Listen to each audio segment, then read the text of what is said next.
Alright, so it's probably pretty safe to say that everyone here uses the internet in some capacity, like whether you're using your smartphone or computer or tablet or whatever, everyone uses the internet. And so since everyone uses the internet, we all know how like awful it is if you have just really slow connection. You have like really bad internet, it's like the worst thing ever. So it'd be like trying to send a Snapchat and it just keeps failing, retrying to retry it, it just never goes through. Or you could be like 10 minutes late to class and you're trying to see if there's a homework assignment and like the website for the school is just not loading. It's just awful, you don't know if you have an assignment or not. Or one of the worst is probably if you're like on YouTube trying to watch a video and the video just will not load at all. And it's super frustrating because the minute-long unskippable ad loadages like immediately. And it makes no sense. So that last example is kind of what I'm going to be talking about. So what that is kind of similar to is net neutrality. And what is net neutrality? So according to publicknowledge.org, net neutrality is the principle that individuals should be free to access all content and applications equally regardless of the source, without internet service providers discriminating against specific online services or websites.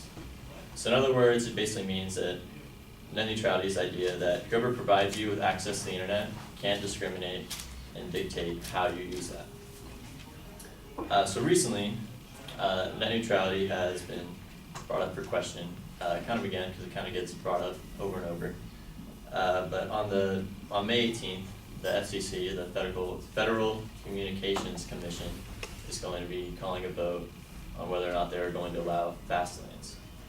And what that is service providers can sell these so-called fast lanes, which is just a higher like internet speed that they can sell to content providers such like HBO and Netflix, so that they can get their content out quicker than anyone else. And so I'm going to be explaining why that's a bad idea and why we don't want that. So net neutrality, when it is working, will allow for equal voice on all platforms, and it will promote innovation by allowing new companies the opportunity to join the market without any unnecessary cost.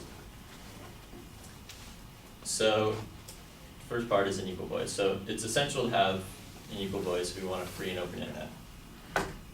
So if we have fast lanes, it's going to kind of hinder our free speech because someone can just pay for a way that their voice will be bigger than someone else's. What this will do is if you have a small blog or a website, that's going to have, most likely will have a lot slower connection because they won't be able to pay for those really high bandwidth connections. So a huge company like Google is going to be just fine. They have plenty of money, they can pay for it. But a small blog or like someone's personal website that they're hosting kind of out of their own house or whatever, their own server, is not going to do well because they won't be able to handle the startup costs. So for example, if you have a small blog, you're just kind of speaking out, like you're kind of putting out your voice like journalism or something, your voice is probably going to be drowned out by a large news company because they're going to have the income, they can go pay for that fast lane, you're just going to be stuck there. And kind of whatever people come to you, they'll be there. If you have like some faithful supporters, they'll be there. But any new people are probably going to get frustrated by slow loading times and they'll just be like, oh, forget this, I'm not going to be on that. So this is definitely detrimental to that.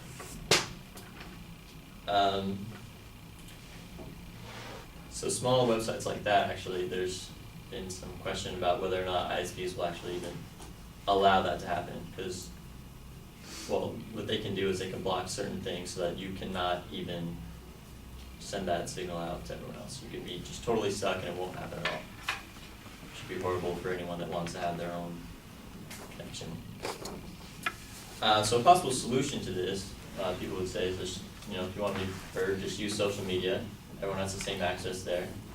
And that works out pretty well because it's been used for various purposes, like in upcoming democracies, they're going to use that to kind of get their voices out and organize. But this is bad because when you do that, you are at the mercy of that social media platform and that website. If they change their terms of service, you really can't do anything about that. It's their website. They can do whatever they want. So the other issue with it is that if you have strong net neutrality, you can have a more level playing field for all kind of companies that are based on the internet. So ISPs, they can provide a lot quicker access to websites and services that they have or they want to provide, or whoever's going to give them money, and that could kill competition.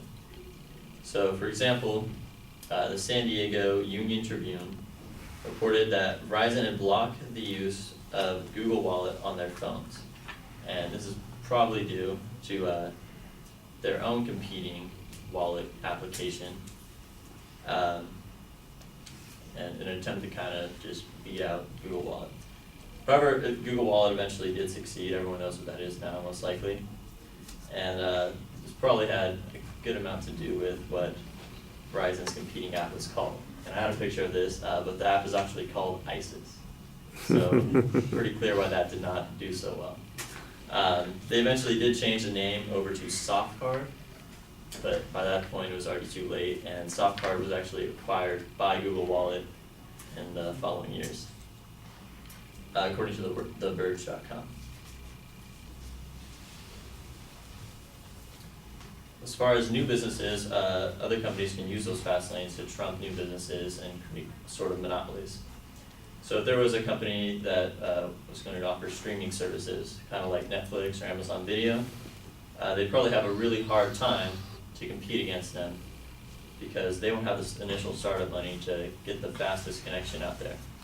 And Amazon Video and Netflix are already established, they're probably going to be having some of the best connections out there. And without a fast connection, something like streaming video just flat out may not work, or if it doesn't work, they're going to have to lower the quality so that it actually gets out to you without just buffering constantly. So this would just discourage a lot of competition in the marketplace, and it could potentially reduce new innovation, and companies aren't going to be motivated to create a better product because they're already at the top, people are already giving them money, and they have no one else that's going to kind of take their user base away from them. And this is going to affect kind of everyone because, everyone has Netflix. If Netflix was the only thing out there, they would have no reason to make their own original shows or have better quality, and you just kind of be stuck with what you got.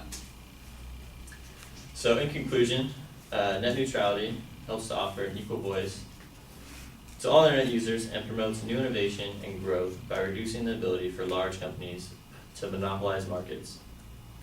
So hopefully now that you can see that a more open internet is made possible by the rules of net neutrality, and net neutrality is beneficial not only to the businesses that use the internet, but also the everyday users like you and I.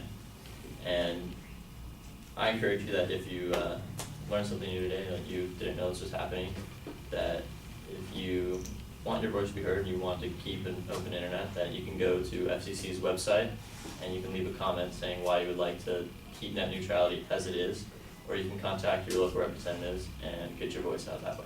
Thank you.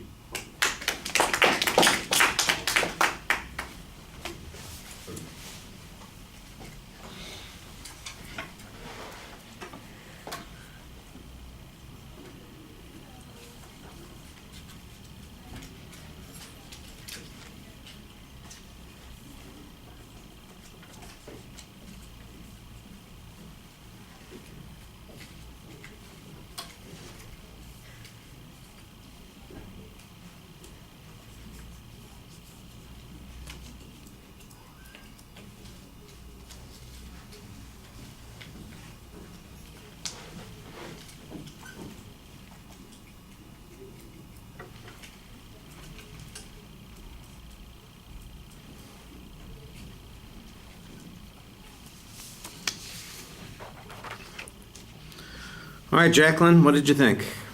So I thought you had a really, really good preview. I liked how you talked about Snapchat. I feel like that connects with your audience because I'm pretty sure all of us have Snapchat. And the whole idea of the school website just always crashing because that happens to me. If you don't have Wi-Fi, it doesn't go through.